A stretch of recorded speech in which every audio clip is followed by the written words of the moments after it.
तुमचं कार्यालय उद्घाटनाच्या वेळेस राज ठाकरेंनी एक शुभेच्छा दिला होता यशवंत पवार. काल जी नॉर्थच्या समिती सभापती तुमची बिनविरोध निवड झालेली आहे. पहिली प्रतिक्रिया.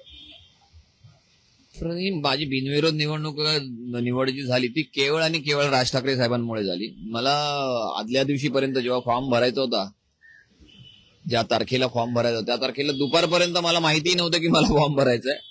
अचानक साहेबांचा फोन आला, त्यांनी मला बोलवून घेतलं आणि सांगितलं की तुला फॉर्म भरायचंय. मी धावत पळत जाऊन, कारण टाइम पण कमी होता, ते सेकंडल प्रपोजल आणि या सगळ्यांच्या सह्या लागतात वगैरे, सगळं धावत पळत जाऊन मी तो सगळा फॉर्म भरला होता. म्हणजे ते बोलत ना, अकस्मातरित्या एखादी चांगली गोष्ट घडते, ती घडली, आनंद आहे आणि मी याचं सगळं श्रेय माननीय राज ठाकरे साहेबांना देईन. त्याचबरोबर आम्हाला बिनविरोध होण्यासाठी जे सहकार्य केलं शिवसेना उद्धव बाळासाहेब ठाकरे पक्षाने, त्याचं श्रेय देखील उद्धव ठाकरे साहेबांना देखील त्यांच्या सहकार्यासाठी मी त्यांचे आभार मानेन. दोन्ही भाऊ एकत्र आले, एकत्र निवडणुका लढल्यात. मग जो एक फॉर्म तुमच्या विरोधात आला होता तो शिवसेना युबीडी पक्षाचा कोणी यांचा होता, असं का झालं? नाही, तेच तुम्हाला सांगतो ना, मला जेव्हा सांगितलं गेलं तेव्हा मी सांगितलं फार उशिरा, अगदी शेवटच्या क्षणाला मला कळलं. त्याच्या अगोदर त्यांनी फॉर्म भरला होता ना, तोपर्यंत ते असं अनपेक्षित हे निर्णय जो होणार होता तो काही झालेला नव्हता. त्यामुळे एक सेपर साईड म्हणून त्यांनी त्यांचा फॉर्म भरलेला होता.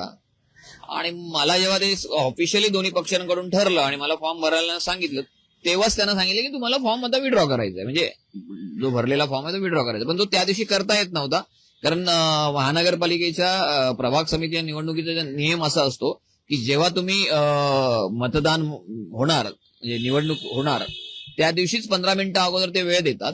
त्या 15 मिनिटात तो विड्रॉ करायचा असतो, ज्यांना कोणाला विड्रॉ करायचा. तसा वेळ दिला गेला होता, त्या वेळेत त्यांनी केला विड्रॉ. जेव्हा यशवंत किल्लेदार हे समिती सभापतीच्या रेसमध्ये होते नाही, विषय यशवंत किल्लेदार रेसमध्ये नव्हते. विषय होता की कुठल्या पक्षाला जी नॉर्थ द्यायचं, कुठल्या पक्षाला एफ नॉर्थ द्यायचं, कुठल्या पक्षाला अजून पी ईस्ट वेस्ट द्यायचं, हे फायनल झालं नव्हतं. ते त्या दिवशी सकाळी झालं आणि दुपारी आम्ही फॉर्म भरले, हा विषय होता. तर त्याच्यामध्ये अगोदर आम्हाला जो वॉर्ड दिला जाणार होता तो मला SNT होता, आय थिंक पहिल्या वर्षी.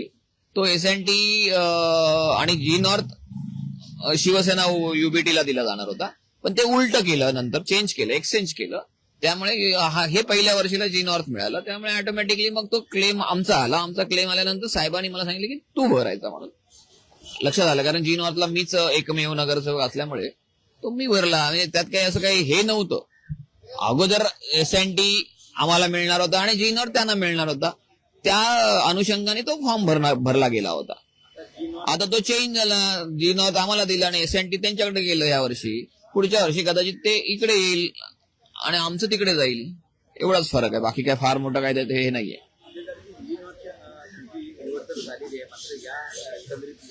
समिती सभापती किंवा त्या हजीमध्ये बघायला गेलं तर शिवसेना भवन आहे, राज ठाकरेंचं घर आहे, विशेषतः शिवाजी पार्क आहे, धुळीचा प्रश्न फार मोठा आहे. एकंदरीत किती रिस्पॉन्सिबिलिटी बनते या? नक्कीच वाढते. बघा काय, हा जो मतदारसंघ जो आहे, ज्याच्यामध्ये दादर, माटुंगा, दादर, प्रभादेवी, शिवाजी पार्क, ही सगळी महत्वाचं, जे मुंबईतली महत्वाचं म्हणजे सेंट्रल प्लेस असल्यामुळे आणि इकडचा एकंदर मतदार आणि हे सगळं पाहता की खूपच एक VIP वॉर्ड असल्यासारखा हा वॉर्ड आहे. कारण इथे VIP मोमेंट सुद्धा जास्त असतात. तुम्ही म्हणालात तसं शिवसेना भवनाचं शिवसेना भवन आहे, मुख्यालय आहे, मनसेचं मुख्यालय आहे, काँग्रेसचं मुख्यालय आहे म्हणजे टिळक भवन. स्वतः राज ठाकरे साहेब शिवतीर्थावर राहतात. शिवाजी पार्क मैदानासारखं एक मोठं ऐतिहासिक मैदान आहे. 2-2, 3-3 भाजी मार्केट आहेत, फिश मार्केट आहेत, मुंबईतली महत्वाची फिश मार्केट, महत्वाची भाजी मार्केट आहेत. फुल मार्केट आहे, जे संपूर्ण मुंबईला फुलाचा पुरवठा करतं. भाजी मार्केटचं सुद्धा महत्व, मेन भाजी मार्केट इथे आहे, अख्ख्या मुंबईतल्या सर्व मार्केटना भाजी पुरवतं.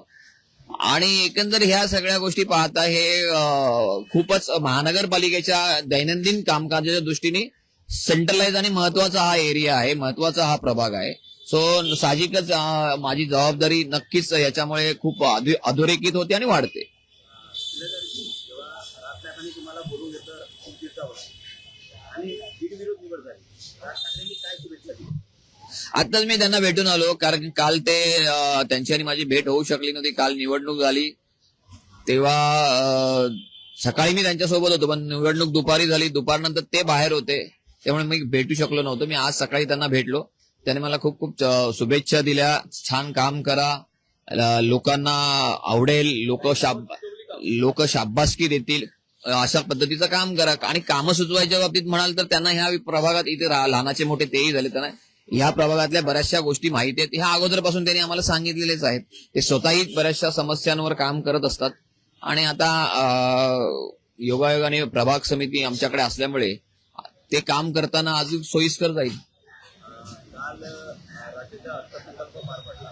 2 दिवसापूर्वी राज्यसभा आपण निवडणूक बिनविरोध होईल असं म्हटलं जात आहे. काल आणखी एक घटना घडली, तुम्हाला बघून एकंदरीत 6 प्रभाग समिती अध्यक्ष बिनविरोध झाले. ते होणारच होतं ना, कारण काय होतंय की मुंबईमध्ये ज्या पद्धतीची संख्याबळ आलेलं आहे, दोन्ही म्हणजे विरोधी पक्ष आणि सत्ताधारी पक्ष, ही संख्याबळ विशिष्ट भागामध्ये एकाच्याकडे जास्त आहेत, विशिष्ट भागामध्ये विरोधी पक्षाकडे जास्त आहेत. त्यामुळे जर संख्याबळ जास्त असेल तर उगाच अर्ज भरून काही होणार नाही. नाचक्की होण्यापेक्षा अर्ज भरले गेले नाहीत. ज्यांचं संख्याबळ जास्त आहे त्यांना सिंगल फॉर्म गेल्यामुळे बिनविरोध झालेत, आणि ह्या नॅचरल गोष्टी आहेत. शेवटचा प्रश्न आहे. बऱ्याच दिवसापासून किंवा महिन्यांपासून किंवा वर्षापासून धुळीचा प्रश्न कायम आहे शिवाजी पार्कचा. तुमच्या एजेंड्यावर असेल तो आमच्या अजेंड्यावर आधीपासून आहे. आता तर आम्ही त्या प्रशासकीय काय म्हणतात तुमच्या त्या सिस्टीम मध्ये आम्ही गेलेलो आहोत. विशाखाताई आणि आम्ही दोघांनी मिळून तो प्रश्न घेतलेला आहे. त्याच्यावर व्हिजिट्स सुद्धा चालू आहेत. आता शिवाजी पार्कचं आउटर लाईन जी आहे त्याचं सुशोभीकरणाचं कामही हाती घेतलंय. त्याचा शुभारंभ देखील माननीय राजसाहेब आणि आदित्य साहेबांच्या हस्ते झालेला आहे. ते तर करूच. आणि धुळीवरच्या जो IITच्या रिपोर्टची आम्ही वाट पाहतोय. IIT कडे तो आता परत प्रस्ताव गेलेला आहे पुनर्निरीक्षण आणि सजेशन देण्यासाठी. त्यांचं जसं काही जितक्या लवकर येईल ते जो काही रिपोर्ट येईल त्यानुसार आम्ही मग प्रभाग समितीत तो विषय घेऊ. प्रभाग समितीच्या बैठकीमध्ये त्याच्यावर निर्णय होईल. राज ठाकरेंनी दिलेली संधी आणि मतदारसंघाने दिलेली संधी नागरिकांना काय आव्हान? नागरिकांना यापूर्वी आणि राज ठाकरे साहेबांना यापूर्वी मी धन्यवाद दिलेले आहेत. त्यांना खूप खूप दोघांनी अफाट माझ्यावर प्रेम दाखवलेलं आहे, त्याबद्दल मी त्यांचा खूप आभारी आहे. परंतु नागरिकांना मी एक तुमच्या माध्यमातून विनंती करेन की एक सिव्हिक सेन्स नावाचा जो प्रकार आहे, सिव्हिक सेन्स प्रत्येकाने जोपासला पाहिजे, अंगीकारला पाहिजे. कारण बऱ्याचशा ठिकाणी जे काही कचरा होतो किंवा काही अस्वच्छता होते ती काय ऐका, बऱ्याच ठिकाणी जे काही अस्वच्छता होते किंवा हे कचरा होतो हा काही नैसर्गिक नाहीये ना, तो मानव निर्मित आहे.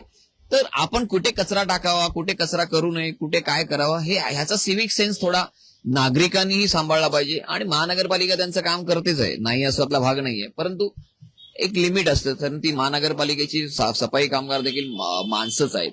या सगळ्या गोष्टीचा नागरिकांनी विचार करायला हवा. आणि दुसरा विषय जो तुम्ही म्हणालात ट्रॅफिकच्या बाबतीत काय अलीकडे गाडी पार्क कशी केली पाहिजे हे मला वाटतं तुम्हाला लायसन्स देतात तेव्हा सांगितलं जातं, तुम्हाला शिकवलं जातं. तुम्हाला लर्निंग लायसन्स देत असताना ह्या सगळ्या गोष्टी परीक्षा घेतल्या जातात. मला वाटतं आता बॉटल नेकला जर तुम्ही पार्किंग कराल गाडी, हे बॉटल नेकला पार्किंग केली तर टर्निंगच्या ठिकाणी ट्रॅफिक जाम होणारच ना. आता ह्या छोट्या छोट्या गोष्टी ह्या सुद्धा नागरिकांनी पाहायला पाहिजेत. उगा डबल पार्किंग करणं, इतर नागरिकांबरोबर किंवा पोलिसांबरोबर हुज्जत घालणं, ह्या मला वाटतं की नागरिकांनी थोडंसं सृजनशीलता दाखवायला हवी. आणि सिव्हिक सेन्स जो आहे त्याचं मला वाटतं पालन करायला हवं. म्हणजे थोडंसं नागरिकांकडून पण सहकार्य मिळालं तर आहे जे काही बेसिक प्रश्न आहेत हे सुटण्यासाठी थोडं सोपं जाईल. धन्यवाद सर. धन्यवाद.